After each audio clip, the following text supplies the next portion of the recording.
It's day two of previewing all the races at Cheltenham in the build-up to Cheltenham. Yesterday we had a look at the Supreme, which looks a very tough race. If you can pick the winner of that, you are a much better judge than I am, because I do not understand that race at all. But we did come to a selection at 5-1, although I will stress it again, there's probably not much point backing these horses at this point in time. I'm just kind of talking through some of the runners, hopefully narrowing down your shortlist for the Cheltenham Festival, which means there'll be a little bit less studying to do on the day because there's plenty of races to go through, so it's probably well worth having a little long range look from now. So day two means we will be having a look at the Sporting Life Arkle Challenge Trophy Novices Chase, which is another good one, and it's a very good race. We've had some very good winners in the last few years. Edwardstone won it for England this year. John Bon will be the flag bearer for England this time round. He's 7-4 in the market. The only horse shorter than him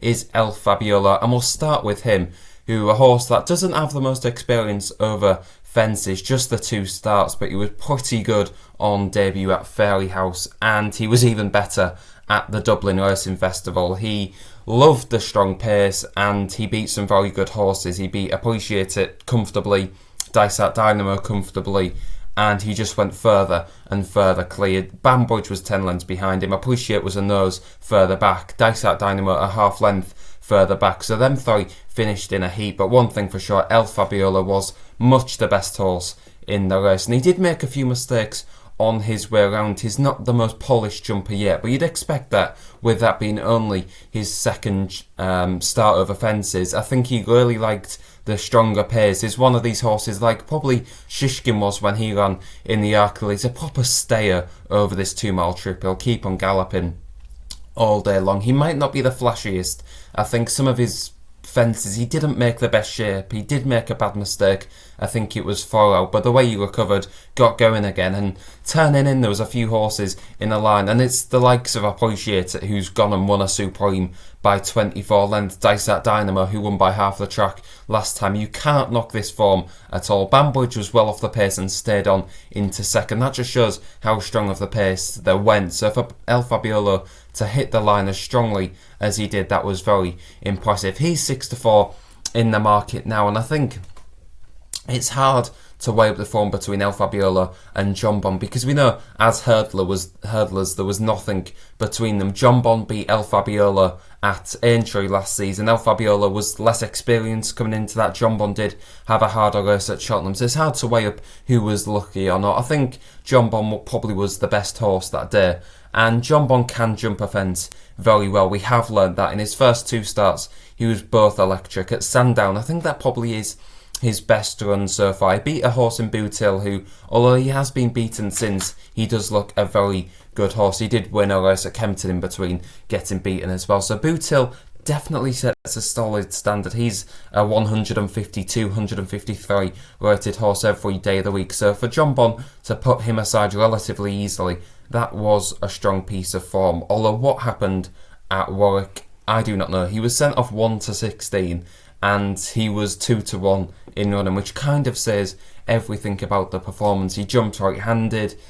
He was taken on by Calico going down the back straight, and he was on the back foot, and he suddenly lost 4 or 5 lengths on Calico, who's rated 136, hardly a world beater, probably a handicapper at best. And Calico had John Bon under the pump. The way he did respond was impressive enough when he got around the bend, and he won going away at the end of the day. But if he didn't have the back form, you'd be saying this horse has no chance of winning an Arkle. I think you'd see a better horse on the day. He did come back from quite a bit of a break. He was last seen on start of December. Then he ran at Warwick in the middle of February, so he might have been a little bit rusty. He will need to improve bundles for that, but if he does jump like he has done in his previous 2 starts, that is a massive bonus, because he will take half a length out of El Fabiolo at every fence. He's that good at jumping. I think the main horse in this, key to how the race pans out, is Dysart Dynamo, because he will most likely go off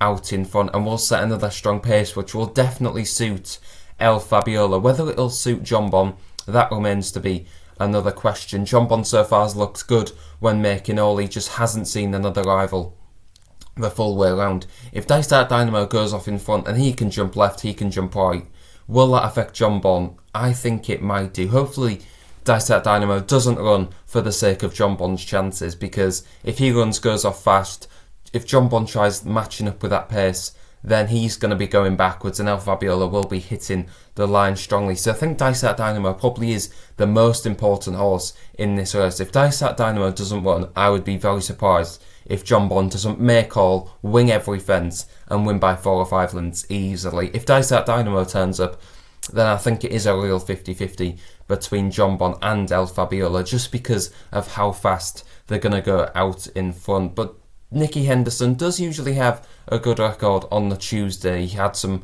winners last year and he always seems to get these good novice chases. So I'm hoping John Bon can win. At 7-4, if I had to have a bet now, it would be John Bon at 7-4. And if you look beyond the top 3 in the market, there's not too many horses that would interest me. Appreciate it looks like he definitely needs 2.5 miles now, so he probably won't turn up.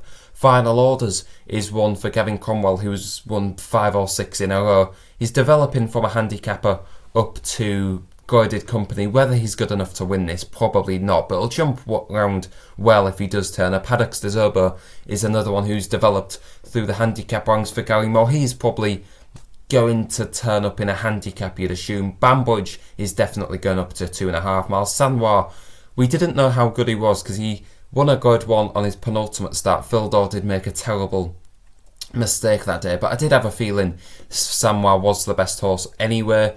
And then he unseated going down the back, I think it was the 4th or the 5th, so we didn't know how good Sanoir is. He's 25-1. If he turns up, he's probably the horse that's going to shorten the most in price. He can probably be ridden around the back and maybe pick up the pieces like Bambridge did in his last start. At 25-1, that probably wouldn't be the worst bet of all time now. But I think JP McManus does have the upper hand in this. John Bon at 7-4 would be my selection at this point in time.